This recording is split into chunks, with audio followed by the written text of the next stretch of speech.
Hi everyone, Mark Merrill with a wrap up on the No Kings rallies, marches, protests, whatever you want to call them, as we only do 3 takeaways. That's right, count them 1, 2, 3 from what the ralliers and the protesters and the organizers thought they accomplished on June 14th, which was in really recognition of the 250th anniversary of the United States Army.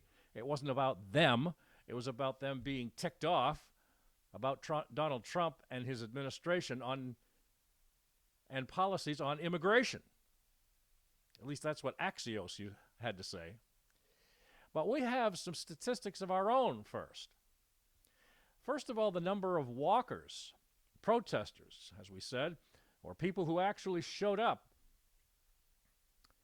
in the Waterville-Fairfield area, is where they started from, was the Fairfield town office, and they walked to Waterville.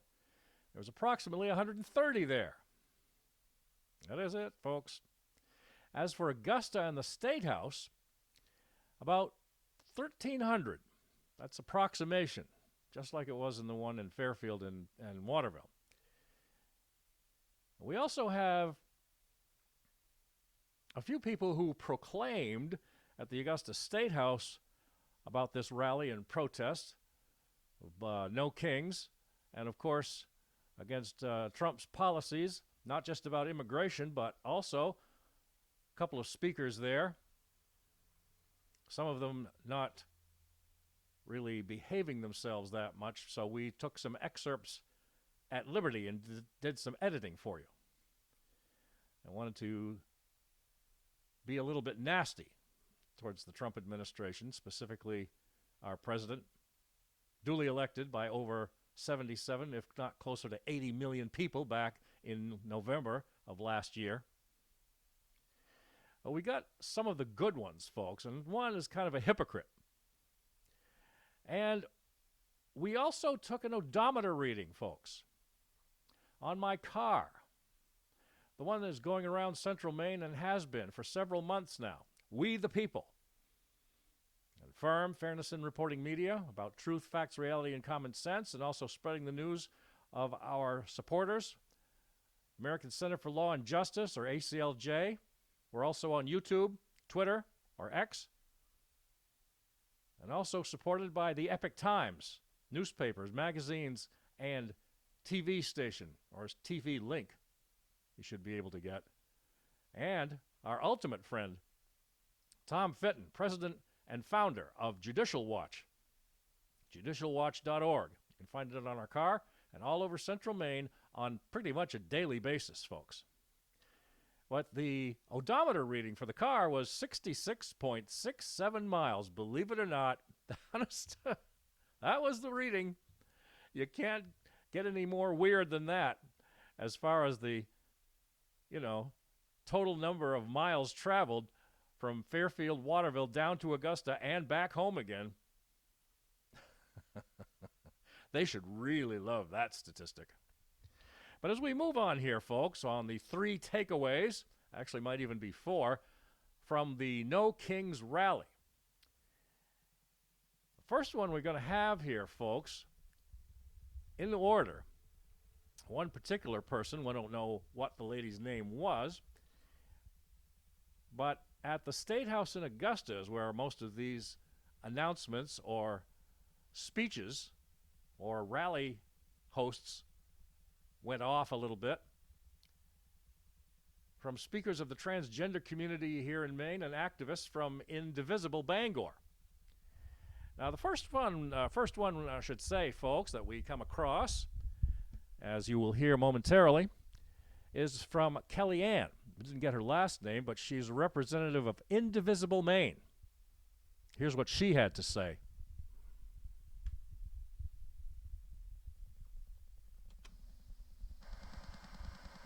We have a big bill coming up. I'm sure you guys have heard of the budget bill. It's passed in the House. Senator Collins has not stated how she's going to vote on this bill. She's very concerned. I went to D.C. last week and spoke to one of her senior advisors, and she's very concerned.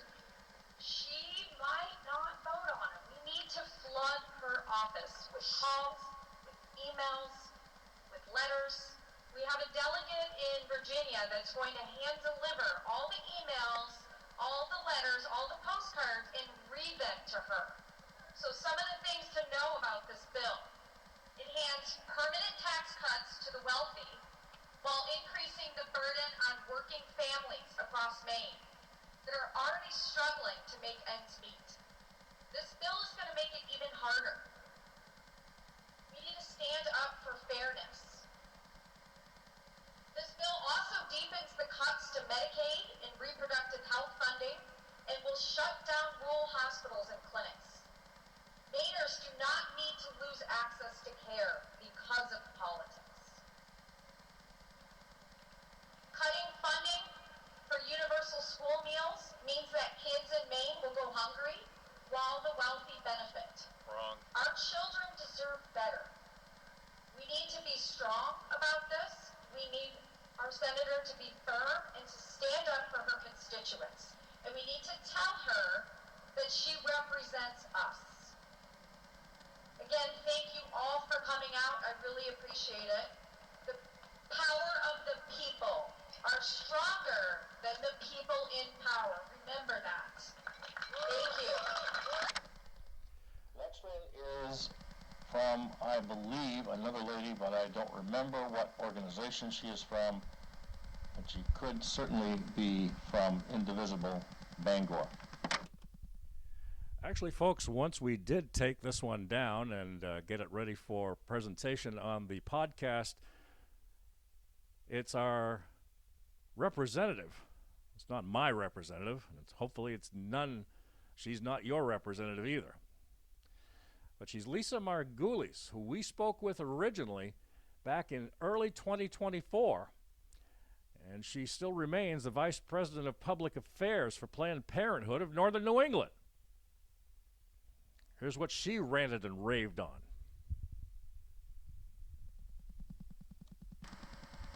I'm proud to represent Planned Parenthood because you and I should be the ones making deeply personal, private decisions about our medical care, not politicians looking for cheap political points.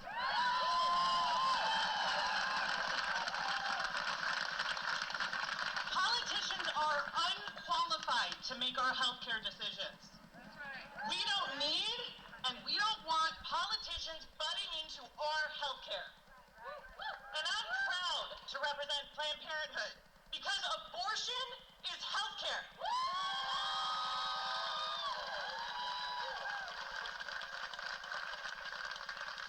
And I'm proud to represent Planned Parenthood because transgender healthcare is healthcare.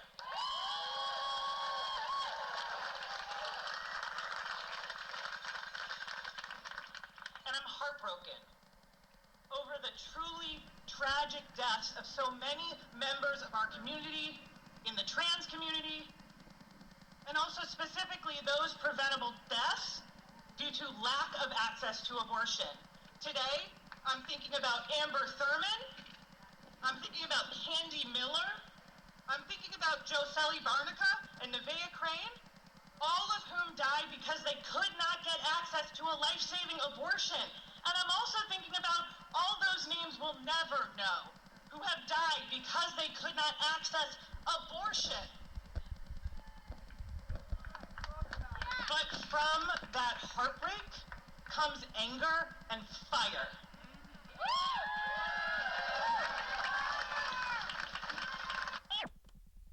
The next speaker, folks, is unknown to us as her. When she was being introduced, we did not get her name, but we believe she's a member of Activate Maine, which is another one that is right along with the protesters and the marchers, support Planned Parenthood, Indivisible Maine, as well as the LGBTQ community. But here's what she had to say.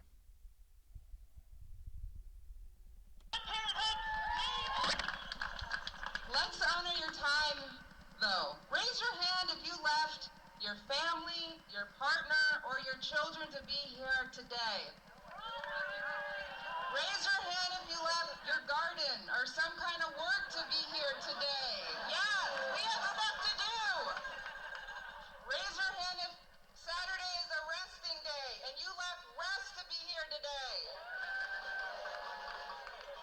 The community thanks each and every one of you, and we're going to invite us all into something.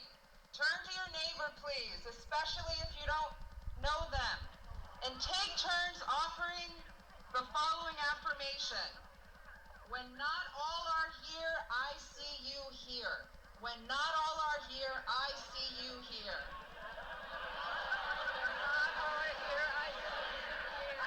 We are not alone. We are doing this together.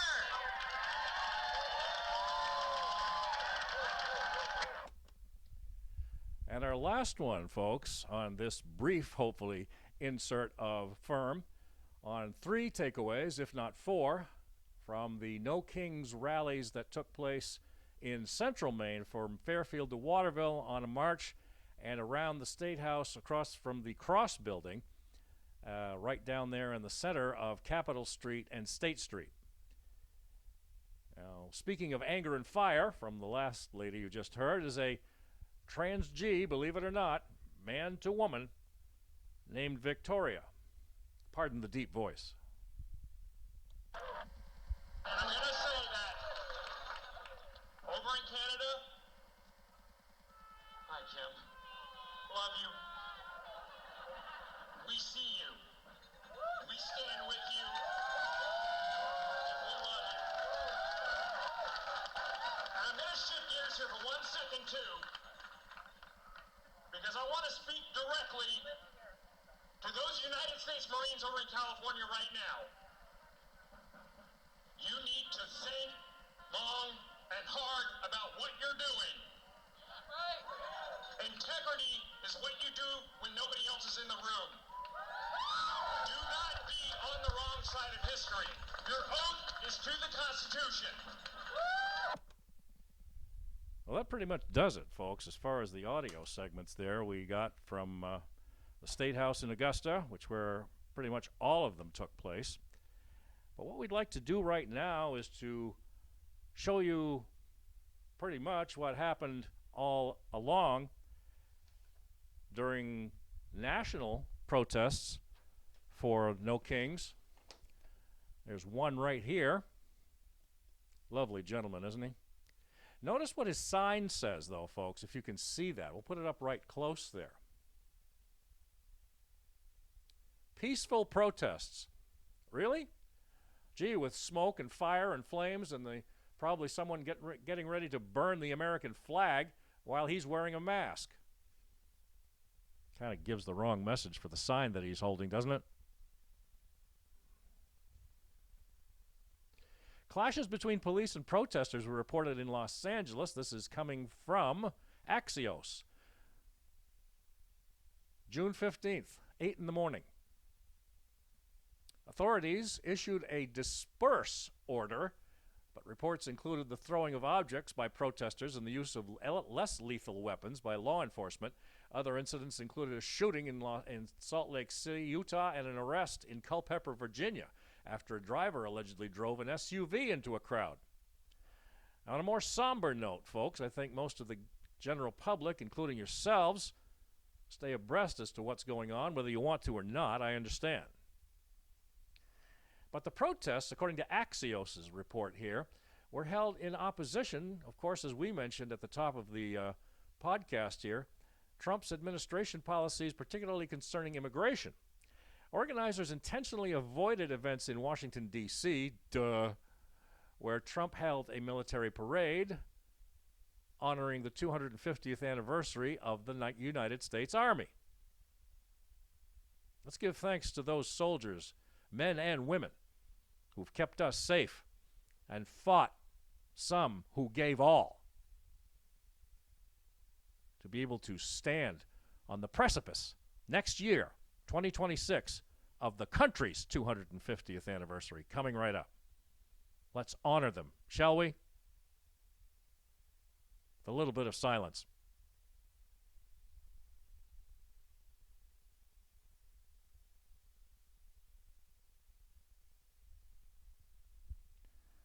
Threats against lawmakers in Texas led to the evacuation of the state capital there.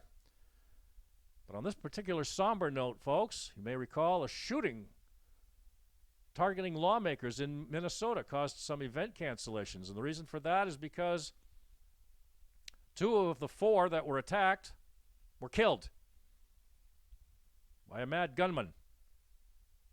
We don't know at the recording of this podcast right now as to whether that shooter has been apprehended or not. Certainly you can find it on your regular news that you look at and view on a regular basis for more details. Sad. More people have to die because of this nonsense, because of this hate and violence. Doesn't do anybody any good, including the ones who shoot, abuse the Second Amendment for their own gains, not for the safety of others.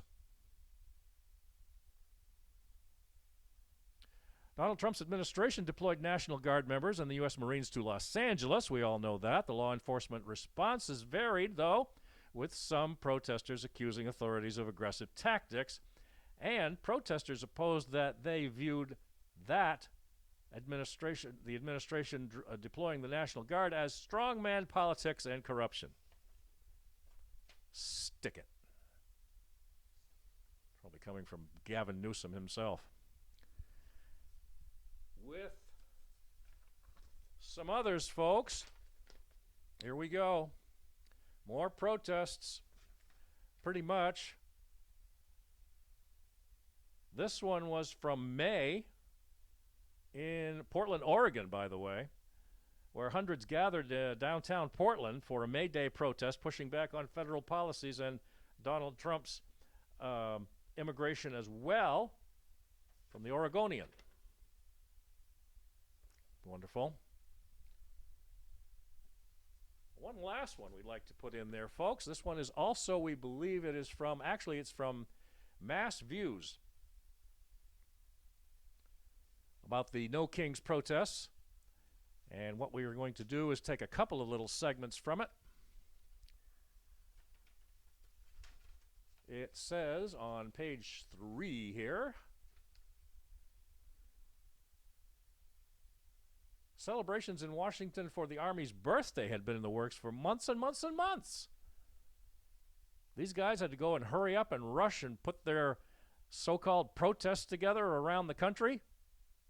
It only could have come from one person, folks. Soros.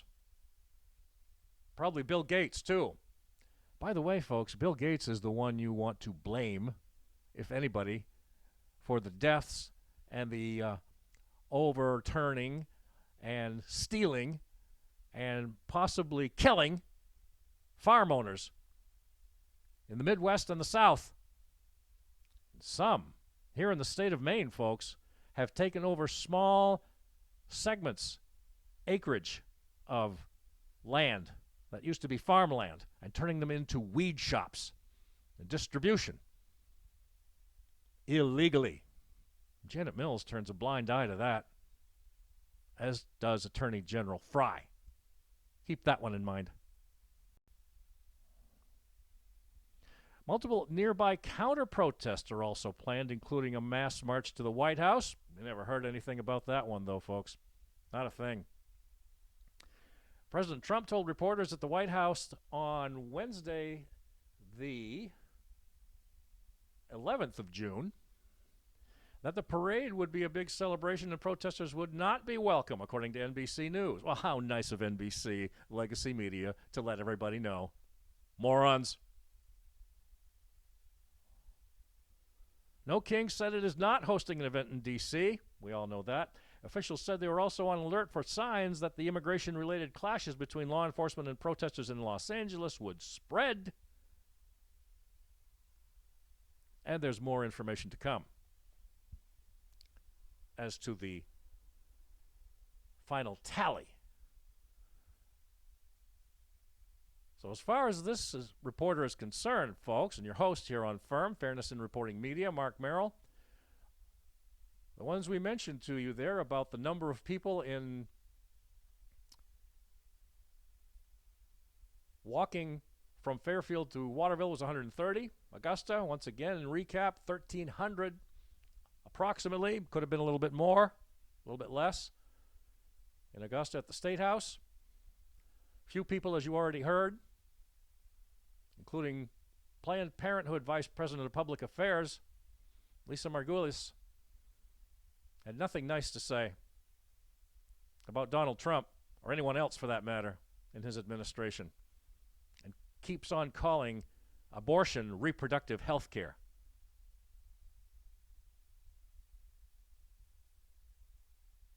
That's reproductive health care. Murder must be only second on their list. Don't you think? My odometer reading kind of sends messages, doesn't it? We started at Fairfield, where they marched from Fairfield to Waterville, all the way to Castongway Square, where City Hall is. And we went to Augusta to cover the output and the turnout, we should say, for the number we just gave you, about 1,300, to rally and roil against the Trump administration. 66.67 miles, folks, round trip. Odd number, don't you think? Scary. But in the meantime, folks, when does the hate and the violence stop here in the United States? I'm going to end with this one statement, folks, or question maybe we should say, for all of you out there, law-abiding citizens of the biological nature. How about when the woke in this culture begin to wake up? Thank you for joining us, folks, for FIRM, as always, Fairness in Reporting Media. And we hope you will join us every time we have a podcast. If not, you certainly can find them right there on Fairness in Reporting Media at gmail.com. That's our email. On rumble.com/fairnessmedia1, rumble.com/fairnessmedia1. We're also on Twitter, or x.com, and youtube.com. Thank you again, folks, and thank you for joining us. Pray for our country. Pray for our state and all the states that have blue governors. Peace to all.